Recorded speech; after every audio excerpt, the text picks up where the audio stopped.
Arab тілінен 17-ші сабақ. Айямул усбух, аптаның күндері.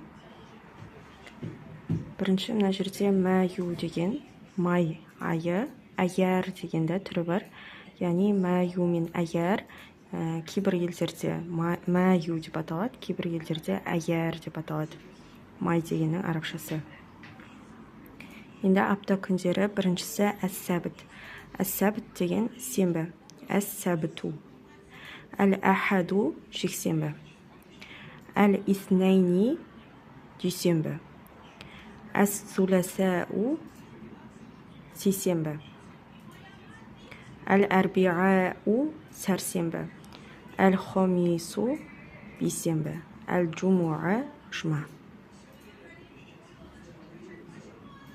Мына жақта ретімен қайттан жазған. Әс-сәбіту, әл-әхаду, әл-иснайни, әс-суласау, әл-әрбиғау, әл-хомису, әл-джумуа.